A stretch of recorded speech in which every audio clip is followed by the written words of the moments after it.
नागरिकता विधेयक प्रमाणीकरणका लागि राष्ट्रपति समक्ष पठाइयो। पर्यटन मन्त्री जीवनराम श्रेष्ठमाथि अभद्र व्यवहार गरेको आरोपमा पक्राउ परेका सुरक्षा गार्ड शेरजङ गुरुङ हिरासतबाट छुटे। काठमाडौँ महानगरपालिकामा घरमा डोजर चल्ने डरले अनाधिकृत संरचना आफै हटाउँदै घर धनी। रवि लामिछानेले हिरासतमा रहेका सुरक्षा गार्डसँगको तस्बिर सार्वजनिक गरेपछि छानबिनमा तानिए इन्सपेक्टर र असै। गोङ्गबु बसपार्क क्षेत्रमा महानगरको डोजर चल्यो। दोलखाको भिरकोट माझी बस्तीमा सुक्खा पहिरो, 11 घर परिवार विस्थापित। बागमती प्रदेशका मुख्यमन्त्रीको चेतावनी, संघीय सरकार विरुद्ध मुद्दा हाल्छु। पार्टी विरुद्ध फेसबुकमा स्ट्याटस लेखेपछि राष्ट्रिय स्वतन्त्र पार्टीका हेटौँडा संयोजक निलम्बित। भदौ 29 गतेदेखि सर्वसाधारणलाई नयाँ नोटको सट्टै सुविधा दिइने 13 अर्बको नयाँ नोट बजारमा पठाउँदै राष्ट्र ब्याङ्क। यस वर्षको दशैंमा सार्वजनिक यातायातको भाडा नबढ्ने, हवाई सेवामा अग्रिम टिकट बुकिङ खुल्ला। केन्यालाई 6 विकेटले पराजित गर्दै वान डे श्रृङ्खलामा नेपालको क्लिन स्विप। चीनमा शक्तिशाली भूकम्प, मृत्यु हुनेको संख्या 21 पुग्यो। र स्वास्थ्य सम्बन्धी जानकारीमा आज के मेवाको पातले डेङ्गु निको हुन्छ, चिकित्सकहरू के भन्छन्, यो सम्बन्धी जानकारी सहित देश विदेशका 30 महत्त्वपूर्ण खबर अपडेट लिएर आएका छौँ। हाम्रो भिडियो सामग्री अन्तिमसम्म हेर्नुहोला। नमस्कार, इनसाइड नेपाल न्युज टिभीको न्युज अपडेटमा यहाँहरू सम्पूर्णलाई हार्दिक स्वागत छ। म सुजन पौडेल। आज मिति 2079 साल भाद्र महिनाको 21 गते मङ्गलबार, इस्वी सम्वत 2022 सेप्टेम्बर 6 तारिक। दर्शकबिन, सदाका दिन जस्तै आज पनि हामी देश विदेशका महत्त्वपूर्ण खबर अपडेट सहित तपाईँमाझ उपस्थित भएका छौँ। तपाईँले हाम्रो न्युज बुलेटिन कहाँबाट हेर्दै हुनुहुन्छ, कृपया आफ्नो गाउँठाउँको नाम तलको कमेन्ट बक्समा लेखिदिनुहोला। दैनिक रूपमा सत्य अनि तथ्य खबर पाउनका लागि हाम्रो यस युट्युब च्यानललाई सब्स्क्राइब गर्न नबिर्सिनुहोला। साथै तपाईँले हाम्रो न्युज बुलेटिन आज पहिलोपटक हेर्दै हुनुहुन्छ भने कृपया कमेन्ट बक्समा पहिलोपटक लेखिदिनुहोला र रेगुलर हेर्दै आउनु भएको छ भने रेगुलर लेखिदिनुहोला। आउनुहोस् आजको समाचार सुरुवात गरौँ। पर्यटन मन्त्री जीवनराम श्रेष्ठमाथि अभद्र व्यवहार गरेको आरोपमा पक्राउ परेका सुरक्षा गार्ड छुटेको प्रसङ्गबाट। संस्कृति, पर्यटन तथा नागरिक उड्डयन मन्त्री जीवनराम श्रेष्ठमाथि अभद्र व्यवहार गरेको आरोपमा पक्राउ परेका सुरक्षाकर्मी छुटेका छन्। सोमबार साँझ गरुड सेक्युरिटीका सुरक्षा गार्ड शेरजङ गुरुङ हिरासतबाट छुटेका हुन्। प्रमुख जिल्ला अधिकारी गोविन्द प्रसाद रिजालले उनलाई हिरासतबाट साधारण तारिखमा रिहा गर्न आदेश दिएको जानकारी दिनुभएको छ। मन्त्री श्रेष्ठलाई गत शुक्रबार सुरक्षा गार्ड गुरुङले लाइनमा बस्न आग्रह गरेका थिए। सो क्रममा दुर्व्यवहार गरिएको भन्दै पर्यटन मन्त्रालयले उजुरी दिएपछि प्रहरीले सुरक्षा गार्ड गुरुङलाई हिरासतमा राखेर अनुसन्धान गरेको थियो। पर्यटन मन्त्री श्रेष्ठलाई दुर्व्यवहार गरेको आरोपमा छाया सेन्टरमा रहेको VFX-मा कार्यरत सुरक्षा गार्ड गुरुङलाई पक्राउ गरी दरबार मार्ग स्थित प्रहरी वृत्तमा राखिएको थियो।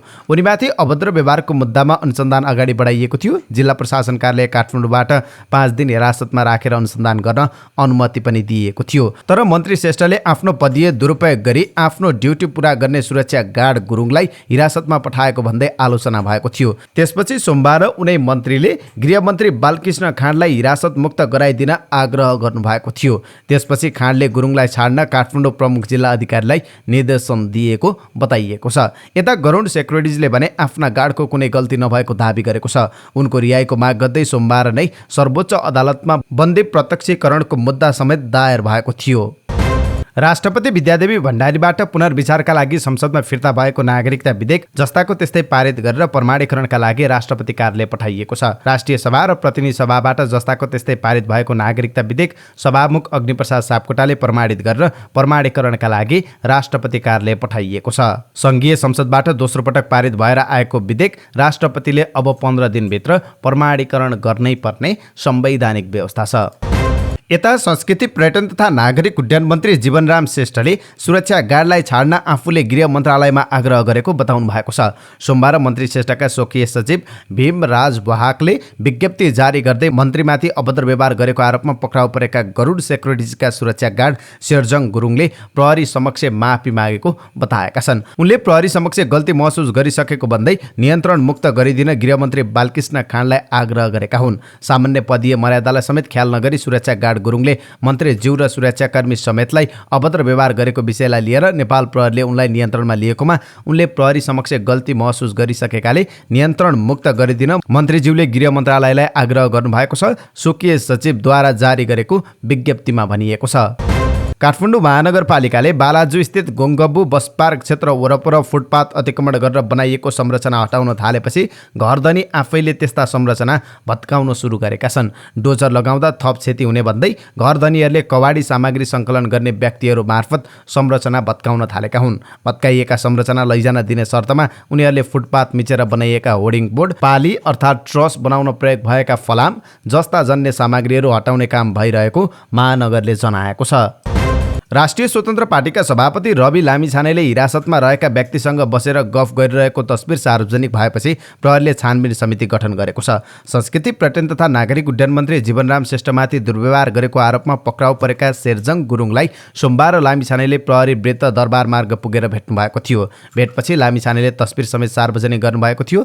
तस्बिर सार्वजनिक भएपछि काठमाडौँ उपत्यका प्रहरी कार्यालय रानी पोखरीले प्रहरी उपरीक्षकको नेतृत्वमा छानबिन समिति गठन गरेको कार्यालय प्रमुख प्रहरी अतिरिक्त महानिरीक्षक एआइजी रविन्द्र धानुकले जानकारी दिनुभयो। प्रहरी उपरीक्षक एसपी दिनेशराज मैनालीको नेतृत्वमा समिति बनाइएको छ। उनले भेटको क्रममा त्यहाँ रहेका एकजना प्रहरी निरीक्षक, इन्सपेक्टर र प्रहरी सहायक निरीक्षक असैलाई छानबिनका लागि रानी पोखरी तानेको बताएका छन्। परिसरका एसपी मैनालीको नेतृत्वमा छानबिन गर्न समिति गठन भएको छ। कानुन बमोजिम काम गर्नुपर्नेमा त्यसभन्दा बाहिर गएर गर्नुहुन्न, एआइजी धनुकले भन्नुभयो। छानबिनपछि के आउँछ त्यसपछि थाहा हुन्छ। हिरासतमा रहेका व्यक्तिसँग तस्बिर खिच्न बन्देज छ, साथै तस्बिरमा उनी हिरासतभन्दा बाहिर आएर बोलेको पनि प्रष्ट देखिन्छ। काठमाडौँ महानगरपालिकाले बालाजुको गुङ्गबु बस पार्क क्षेत्रमा रहेका अवैध संरचना हटाएको छ। आइतबार कोटेश्वर क्षेत्रको अवैध संरचना हटाएको महानगरले सोमबार गुङ्गबु बस पार्क क्षेत्रका अनाधिकृत संरचना हटाएको हो। काठमाडौँ महानगर प्रहरी प्रमुख राजु पाण्डेका अनुसार गुङ्गबु बस पार्क क्षेत्रका अवैध संरचना र फुटपाथ मिच्न बनाइएका संरचना हटाउने काम भएको जानकारी दिनुभएको छ। मैपी देवीबाट मित्रनगरतर्फ जाने सडकमा महानगरले डोजर प्रयोग गरेर अवैध संरचनाहरू हटाएको हो। महानगरले डोजर लगाएर अनाधिकृत संरचना हटाएको दृश्य हेर्न स्थानीयको भिड बढेपछि प्रहरीले बल प्रयोग गरेर सो क्षेत्र खाली गराएको थियो। निर्वाचन आयोगले मङ्सिर 4 गते हुने चुनावका लागि देशभर 10,888 मतदान स्थल तय गरेको छ। यो यसअघिको चुनावभन्दा 132 धेरै हो। यसअघि देशभर जम्मा 10,756 मतदान स्थल रहेका थिए। मतदान स्थल पुनरावलोकन गर्दा समग्रमा 1,132 मतदान स्थलमा केही न केही परिवर्तन गरिएको छ। देशभरका 401 मतदान स्थललाई हटाई नयाँ मतदान स्थल निर्धारण गरिएको छ। प्रदेश र प्रतिनिधि सभाको कार्यकाल तोक्ने प्रस्तावबाट सरकार पछाडि हटेको छ। सरकारले प्रतिनिधि सभामा दर्ता गराएको केही नेपाल ऐनलाई संशोधन गर्न बनेको विधेयकमा प्रदेश र प्रतिनिधि सभाको कार्यकाल नयाँ निर्वाचन भई पहिलो बैठक बसेको दिनबाट गणना गर्ने उल्लेख थियो। तर कार्यकाल लम्ब्याउन खोजिएको भनी व्यापक विरोध भएपछि सरकार पछाडि हटेको हो। सत्ता गठबन्धनमा भएको समझदारीका आधारमा नेपाली कङ्ग्रेसका सांसदहरूले प्रस्तावित विधेयकमा संशोधन हालेर प्रतिनिधि सभा र प्रदेश सभाको कार्यकाल सम्बन्धी प्रस्तावित व्यवस्थालाई हटाउनु पर्ने भन्दै संशोधन प्रस्ताव दर्ता गरेको छ। यो विधेयकमा कङ्ग्रेसको तर्फबाट 2वटा संशोधन परेको छ। महामन्त्री गगन थापाको एकल संशोधन प्रस्तावमा मनोनयन दर्ताको अघिल्लो दिनबाट कार्यकाल सकिएको मान्ने उल्लेख छ। समूहगत रूपमा परेको संशोधनमा भने प्रतिनिधि सभा र प्रदेश सभाको कार्यकाल तोक्ने सम्बन्धी प्रस्तावित व्यवस्था रहेको 2वटा दफा 13 र 14 पुरै हटाउने प्रस्ताव छ। सरकारले कार्यकालबारे अन्यल चिर्न खोजेको भए पनि कङ्ग्रेसले कार्यकाल 10 वर्ष लम्ब्याउन खोजे जसरी प्रचार भएको भन्दै उहाँले भन्नुभयो, चुप लागेर अगाडि बढ्नु परेन त। कसैले रिट हाल्यो भने प्रदेश र प्रतिनिधि सभाको कार्यकालबारे अदालतले प्रश्न पार्न सक्ने उहाँले बताउनुभयो। यसअघि प्रधानमन्त्री शेरबहादुर देउवाले कानुन मन्त्री गोविन्द प्रसाद बन्दीलाई उक्त विधेयक संशोधन गर्न निर्देशन दिनुभएको थियो। दोलखाको तामाकोशी 1 भिरकोट माझी बस्तीमा सुक्खा पहिरो जाँदा 11 घर परिवार विस्थापित भएको छ। माझी बस्तीको माथिल्लो भेगमा रहेको कुरी भिरबाट सोमबार दिउँसो सुक्खा पहिरो खस्दा भिरकोटका 11 घर परिवार विस्थापित भएको वडा अध्यक्ष बसन्त थापाले जानकारी दिनुभयो। हिजो दिउँसो उक्त भिरबाट 81 सुक्खा पहिरो खसेको र पहिरो झर्ने क्रम नरोकिएको स्थानीयले बताएका छन्। मध्य दिउँसो पहिरो खसेका कारण कुनै पनि मानवीय क्षति नभए पनि बस्तीसम्म पहिरो आएको वडा अध्यक्ष थापाले जानकारी दिनुभयो। राष्ट्रिय प्रजातन्त्र पार्टी राप्रपाका अध्यक्ष राजेन्द्र लिङदेनले आधारभूत रूपमा कसैसँग पनि गठबन्धन नहुने बताउनु भएको छ।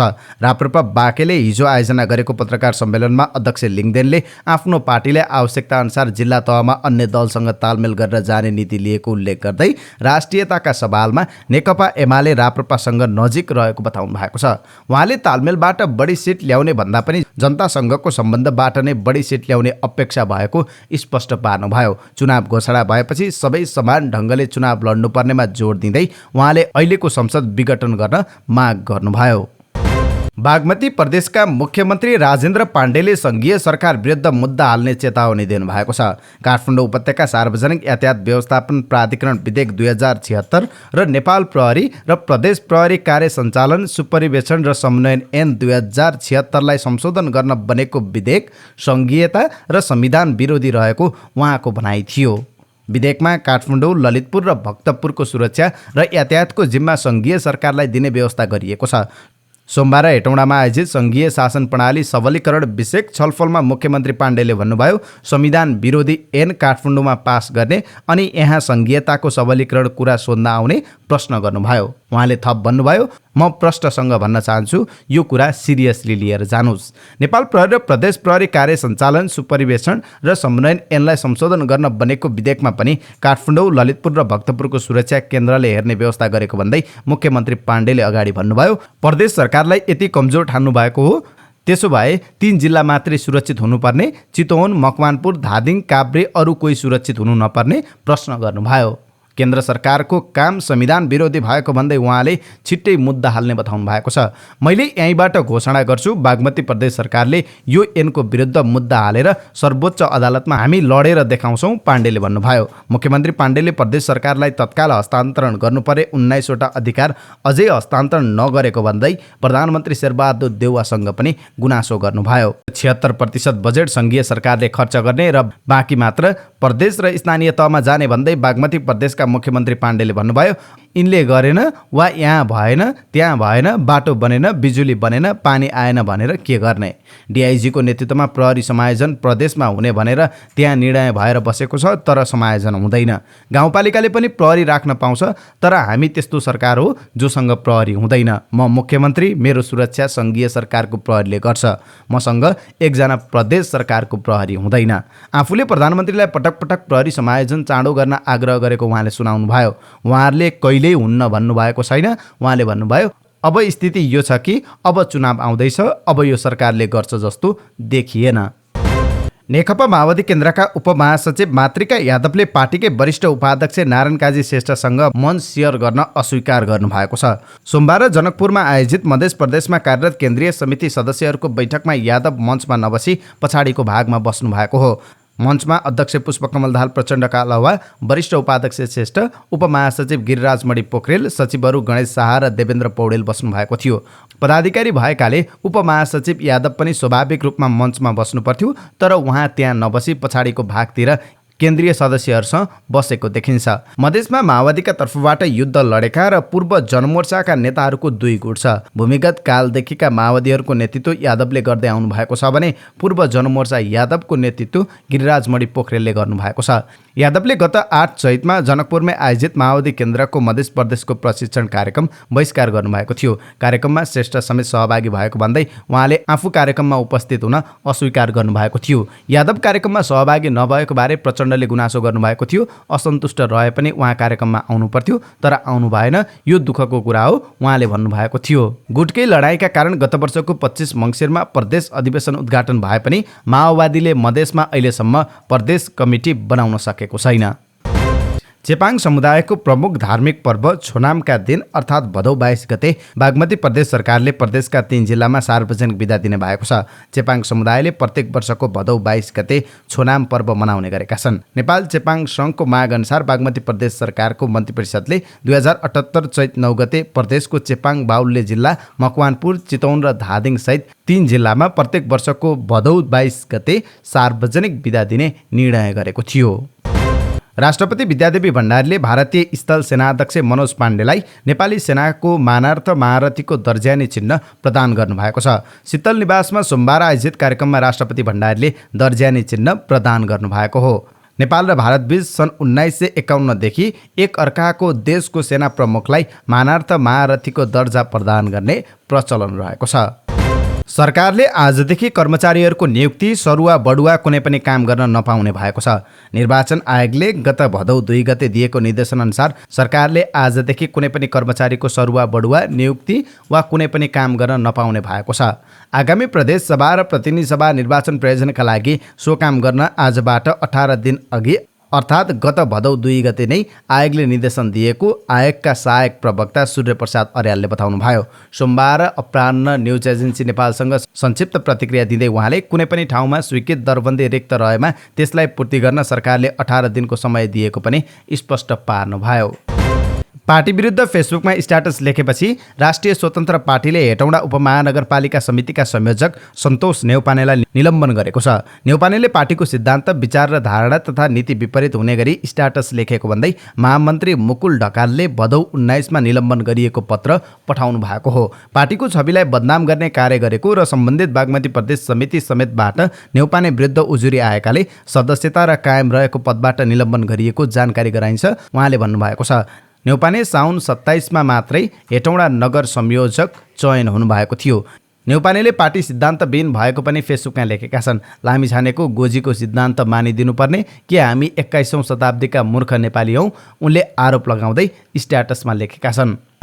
परशुराम शर्माको औपचारिक निमन्त्रणामा नेपालको 5 दिवसीय भ्रमणमा रहनुभएका भारतीय स्थल सेनाध्यक्ष मनोज पाण्डेले नेपाली सेनालाई सहुलियतपूर्ण रूपमा 4वटा घोडासहित 22 करोड 38 लाख रुपियाँ बराबरको सैनिक तथा मेडिकल सामग्री हस्तान्तरण गर्नुभएको छ। विगतमा भएको नेपाल भारत द्विपक्षीय परामर्श समूहको निर्णयअनुसार नेपाली सेनाको मुख्यालय जङ्गी अड्डामा सोमबार आयोजित विशेष समारोहबीच उहाँले उक्त सामग्री हस्तान्तरण गर्नुभएको हो। समारोहमा भारतीय सेनाध्यक्ष पाण्डेले प्रधान सेनापति शर्मालाई ती सामग्री उल्लेख भएको फाइल हस्तान्तरण गर्नुभएको थियो। पाण्डेले निश्चित प्रतिशत नेपाली सेनाको समेत लगानी रहेका हात हतियारका पाटपुर्जा, 10वटा विस्फोटक पदार्थ नष्ट गर्ने कार्यमा प्रयोग हुने सवारी साधन तथा स्वास्थ्य सामग्री हस्तान्तरण गर्नुभएको हो। टिकापुर हत्याकाण्डमा दोषी ठहर भई जेलमा रहेका निलम्बित सांसद रेशम चौधरी बर्दिया 2बाट प्रतिनिधि सभा सदस्य उम्मेद्वारमा सिफारिसमा पर्नु भएको छ। नागरिक उन्मुक्ति पार्टीले चौधरीलाई सर्वसम्मत रूपमा उम्मेद्वार सिफारिस गरेको उक्त पार्टीका संगठन विभाग प्रमुख लक्ष्मण चौधरीले जानकारी दिनुभयो। 5 वर्ष अघिको चुनावमा रेशम चौधरी कैलाली क्षेत्र नम्बर 1बाट स्वतन्त्र उम्मेद्वारी दिएर विजयी हुनुभएको थियो। 2072 भदौमा भएको टिकापुर हत्याकाण्डमा दोषी ठहर गर्दै अदालतले उहाँलाई कैद सजाय सुनाएको छ। चौधरी अहिले दिल्ली बजार कारागारमा हुनुहुन्छ। जेलमै हुँदा चौधरीले नागरिक उन्मुक्ति पार्टी दर्ता गराउनु भएको थियो। उहाँको दलले गत स्थानीय निर्वाचनमा कैलाली क्षेत्र नम्बर 1 का सबै स्थानीय तहमा जित हात पारेको थियो। दशैँ आउन 20 दिन बाँकी रहँदा राष्ट्र ब्याङ्कले भदौ 29 गतेदेखि सर्वसाधारणलाई नयाँ नोटको सटै सुविधा दिने व्यवस्था मिलाइरहेको छ। ब्याङ्करले भदौ 26 गते नयाँ नोट पाउनेछन्। सर्वसाधारणले प्रति व्यक्ति 18,500 रुपियाँ बराबरको नयाँ नोट सटै सुविधा पाउनेछन्। सर्वसाधारणले 5 रुपियाँदेखि 100 रुपियाँसम्मको एक बन्डल नयाँ नोट पाउने भएका छन्।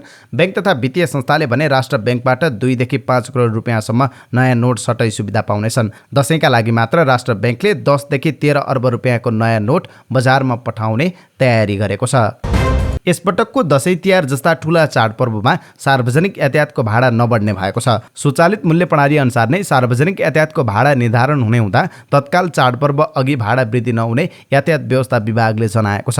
तर चाडबाडलाई नै लिएर यात्रुहरूको चाप र सवारी साधनको व्यवस्थापनमा पनि विभाग लागि परेको प्रवक्ता ईश्वरी दत्त पनेरुले जानकारी दिनुभयो। दशैँ तिहारको मुखमा यात्रुहरूको सहजताका लागि अग्रिम टिकट बुकिङ कहिलेदेखि खुल्ला गर्ने भन्ने सन्दर्भमा अहिलेसम्म आधिकारिक निर्णय भइसकेको छैन। तर आवश्यक समयलाई ख्याल गर्दै उचित समयमा नै अग्रिम टिकट बिक्री खुल्ला गर्छौं, पनेरुले भन्नुभयो।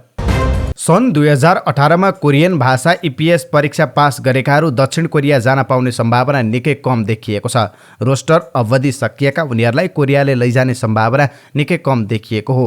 कोरोना महामारीका कारण 2018 मा भाषा परीक्षा पास गरेका करिब 1400 जना नेपाली कोरिया जान पाएका छैनन्।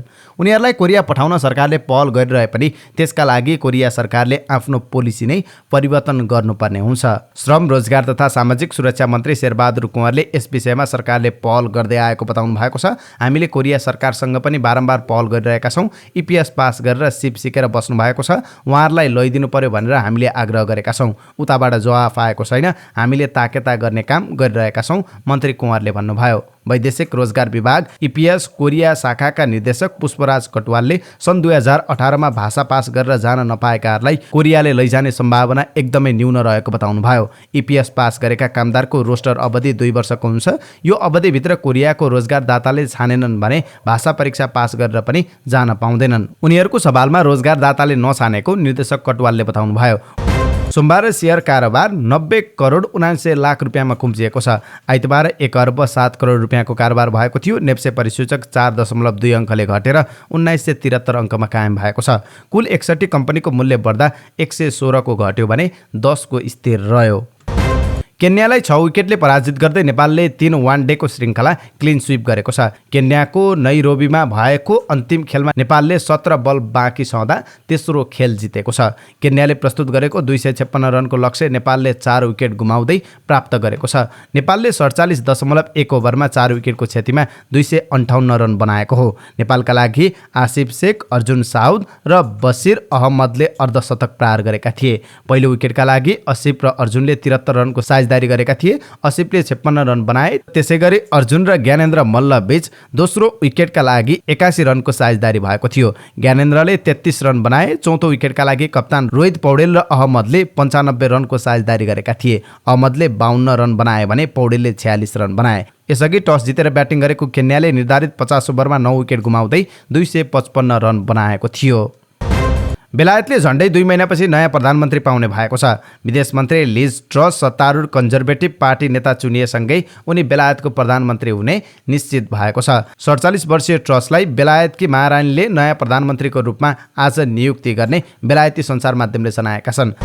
चीनको दक्षिणपश्चिम क्षेत्रमा सोमबार गएको शक्तिशाली भूकम्पमा परि कम्तीमा 21 जनाको मृत्यु भएको चिनिया सरकारी सञ्चार माध्यमले जनाएका छन्। सिचुवान प्रान्तको काङदिङ सहरबाट करिब 43 किलोमिटर दक्षिण पूर्वमा 10 किलोमिटर गहिराईमा 6.6 म्याग्निच्युडको भूकम्प गएको अमेरिकी भौगोलिक सर्वेले जनाएको छ। सिचुवानको ससियाम काउन्टीमा 14 जनाको मृत्यु भएको छ भने नजिकैको लिडुङ काउन्टीमा 7 जनाको मृत्यु भएको सरकारी प्रसारक CCTVले जनाएको छ। प्रान्तीय राजधानी छेन्दुमा भूकम्पका कारण लाखौं मानिस घरभित्रै थुनिएका छन् भने नजिकैको सहर चोङतिङमा पनि भूकम्पको धक्का महसुस भएको स्थानीय बासिन्दाले AFPलाई बताएका छन्।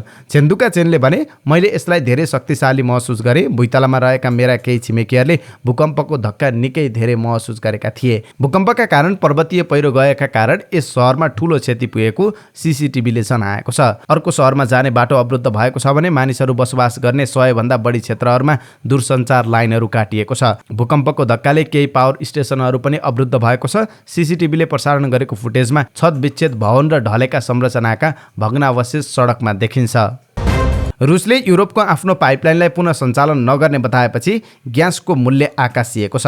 ग्यासको होलसेल मूल्य नै सोमबार 30% वृद्धि भएको छ। 3 दिनदेखि बन्द रहेको नोर्ड स्ट्रिम 1 पाइपलाइन शनिबारदेखि खुल्नुपर्ने थियो, तर रुसको राज्यद्वारा सञ्चालित कम्पनी ग्याजप्रोमले पाइपलाइनमा चुहावट देखिएको जानकारी दिँदै त्यसलाई तत्काल खोल्न नसकिने बताएको छ। यता युरोपले भने रुसले आफ्नो ग्यास आपूर्ति ब्ल्याकमेलको हतियारको रूपमा प्रयोग गरिरहेको आरोप लगाएको छ। रुसले यी आरोपहरूको खण्डन गरेको छ। पछिल्ला केही हप्ता ग्यासको मूल्यमा निकै उतार चढाव देखिएको छ। जर्मनीले आफ्नो ग्यास भण्डार अपेक्षा गरे भन्दा चाँडो भरिएको बताएपछि ग्यासको मूल्यमा ठूलो गिरावट आएको थियो। अब आजका लागि स्वास्थ्य सम्बन्धी जानकारी। स्वास्थ्य सम्बन्धी जानकारीमा यति बेला डेङ्गु संक्रमितहरूले डेङ्गु रोग निको हुन्छ भन्दै मेवाको पात खाने गरेका छन्। के मेवाको पातले डेङ्गु निको हुन्छ त? चिकित्सकहरू के भन्छन्? यो सम्बन्धी जानकारी लिएर आएका छौं। डेङ्गु संक्रमण बढ्दै गएको छ। देशभर हाल 72 जिल्लामा 5000 भन्दा बढी डेङ्गुका केसहरू भेटिएको छ। घर घरमा डेङ्गुको संक्रमितहरू बढेसँगै अस्पताल भर्ना हुनेहरूको संख्या पनि बढ्दो क्रममा छ। डेङ्गुमा अत्याधिक जिउ दुख्ने, ज्वरो आउने, आँखाको गेडी दुख्ने, वाकवाक र बान्ता हुने, प्लेटलेट्स घट्नुका लगायतका लक्षण देखिन्छ। चिकित्सकहरूका अनुसार डेङ्गुको विशेष औषधि छैन। यसलाई लक्षणका आधारमा उपचार गरिन्छ। तर हाल मानिसहरू मेवाको पातले डेङ्गु, ज्वरो र प्लेटस बढाउने भन्दै जथाभावी सेवन गरिरहेको पाइएको छ। यसरी चिकित्सकीय परामर्श बिना डेङ्गुमा मेवाको पातले प्लेटलेट्स बढ्न मद्दत गर्छ भन्दै जथाभावी सेवन गर्ने क्रम बढेको छ। के मेवाको पातले डेङ्गुमा लाभकारिता हुन्छ त? के यसले प्लेटलेट्स बढाउँछ त? आयुर्वेदिक चिकित्सा पद्धति अनुसार बढाउन सक्छ, तर यसलाई चिकित्सकीय निगरानी बिना खाँदा भने फाइदा हुनुको साटो उल्टै बेफाइदा गराउने आयुर्वेदका विज्ञहरूको भनाइ छ। मेवाको पातको जथाभावी सेवनले बान्ता हुने, पेट काट्ने, पेट दुख्ने, पेट बाउडिने जस्तो समस्या देखिन सक्ने विज्ञहरू बताउँछन्। त्यस्तै आधुनिक चिकित्सा विज्ञानमा भने मेवाको पातले डेङ्गुका बिरामीलाई फाइदा गर्ने बारे कुनै प्रमाणित तथ्य छैन। नेपाल आयुर्वेद चिकित्सक सङ्घका निवर्तमान अध्यक्ष डाक्टर प्रकाश ग्यावालीका अनुसार कोरोना महामारीका बेला गुर्जोको जथाभावी सेवनले मानिसहरूको स्वास्थ्यमा असर परेको थियो, त्यस्तै डेङ्गुको बेलामा पनि नहोला भन्न सकिन्न। डाक्टर ग्यावाली भन्नुहुन्छ, मेवाको पात दुरुपयोग हुन थाल्यो जसरी पहिले गुर्जो प्रयोग गरेका थिए। मेवाको पातमा एउटा इन्जाइम हुन्छ जसले प्लेटलेट काउन्ट बढाउँछ, तर यसको निश्चित मात्रा मिलेको हुनुपर्छ। उहाँका अनुसार यो प्रशोधित हुनुपर्छ र निश्चित समय र मात्रा मिलाएर खानुपर्छ। अहिले जसले जे भन्छ त्यही सिको गरेर जथाभावी खान थालेको, त्यसले थप समस्या निम्त्याएको उहाँले बताउनु भयो। काँचै त्यसरी खान मिल्दैन, निश्चित डोजमा, निश्चित समयमा अनि चिकित्सकको निगरानीमा खानुपर्छ। मेवाको पात आफैमा नराम्रो होइन, तरिका बिना खाँदा यसले हानि गर्छ। यसको सिरप वा ट्याब्लेट आएका छन्, तर आफू खुसी किनेर खानु हुँदैन। यिनै समाचार सामग्री सहित हामी समाचारको अन्त्यमा आइपुगेका छौँ। प्रस्तुत गरेको समाचार सामग्रीमा तपाईँको केही टिका टिप्पणी भए तलको कमेन्ट बक्समा लेखिदिनु होला। दैनिक रूपमा सही र सत्य सूचना पाउनका लागि हाम्रो यस युट्युब च्यानललाई सब्स्क्राइब गर्न नबिर्सिनु होला। साथै सब्स्क्राइब गरिसकेपछि नजिकै रहेको बेल आइकन क्लिक गर्नुभयो भने हाम्रो समाचार सामग्री नछुटाइकन हेर्न सक्नुहुन्छ। दिनभरको न्युज अपडेट बेलुकी 5 बजे हाम्रो यस युट्युब च्यानलमा हेर्न सक्नुहुन्छ। तपाईँको बाँकी पल सुखद रहोस्।